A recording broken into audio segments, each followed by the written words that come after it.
guess I followed my brother's footsteps into cars.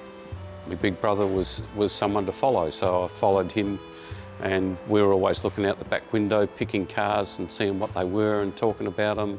He was passionate about it, so I just followed him on like a little puppy dog, I guess. And so it went for years. He started building hot rods and I started building hot rods, and then he went to work for Holden's, I went to work for the railways, so we did different bits and pieces. In the next 5 years after I finished my apprenticeship, I had about 30 jobs doing myriad of different jobs, from working in the shipyards building ships to making caravans, building fences, painting houses. And one of the jobs I was working with an old panel beater who had a couple of old cars in the shop, a BSA Daimler and something else, I can't remember what it was.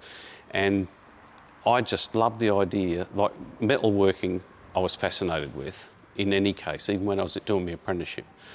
But working on old cars, it seemed to me if you got a chance to do that, the work you did as a tradesman would stay done, and stay done for years and years, so that if that was your life's work, well, that was worthwhile.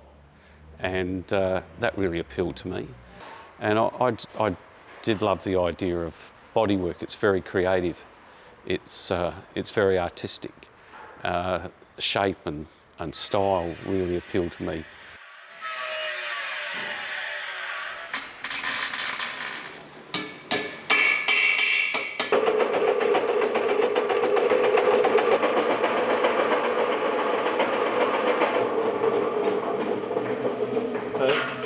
Now we've got that like that, and this radius is halfway around the corner. We'll have to go a little bit more, but that gets it. When we've got this one halfway around that radius, we'll do the same with the top piece, and we'll radius that, bring it halfway around. Where they join, we'll cut them so that they go together.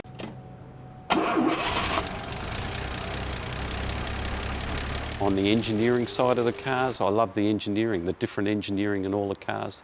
German cars are vastly different than English cars, and you know, the quirkiness of some cars really appeals to me. Yeah. And then that one,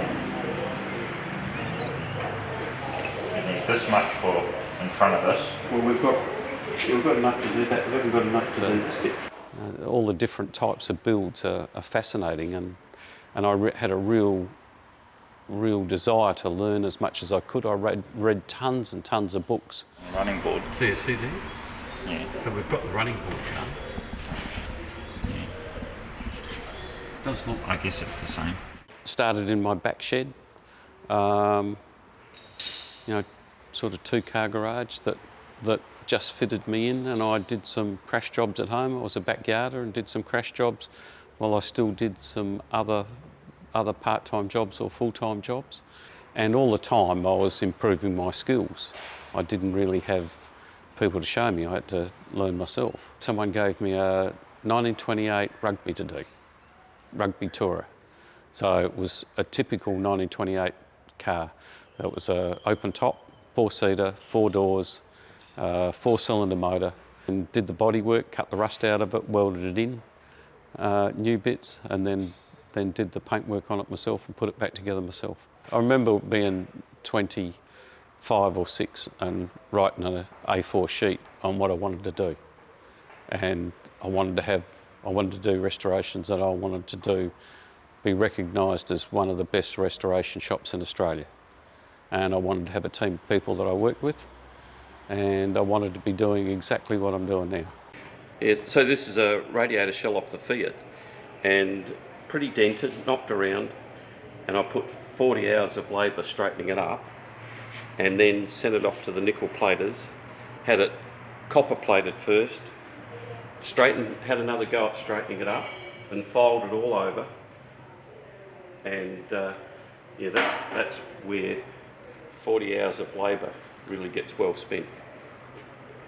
So running a business is pretty easy. All you have to do is not tell lies and turn out a good job. Be fair to people. And next most important thing is having good staff. And the staff I've had now, some from as many as 20 years and quite a few out there for 10 years. Without them, you couldn't do your job. They're fantastic.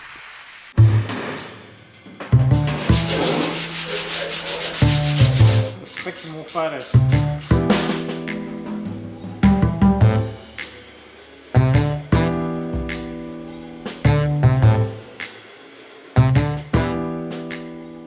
Henry Ford said, take away all my workshops, take away everything else, all my money, give me the staff and I'll do it again. When you've got a car that starts like this Fiat behind me, and then when it's finished, it is brand new, better than new, absolutely better than it was built in the factory, and should last 200 or 300 years. He bought that car new in 1913.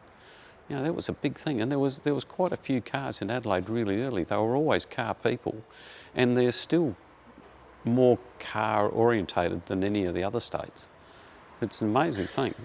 Might need a paint job in 50 years. We get cars back now that I painted 35 years ago, and they bring them back for a respray. When Vern Chupan bought me a car and said to me, can you fix this for me?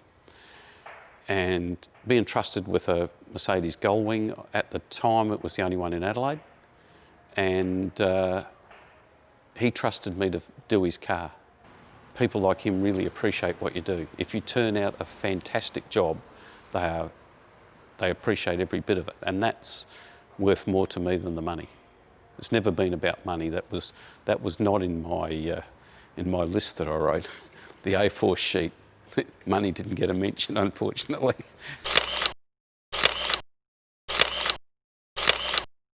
If we're doing a body, I'll sit down and draw it up, pencil and paper. What we're trying to do is replicate the chassis, the look of the chassis. I find 3:1 is, you know, a reasonable size drawing to work off.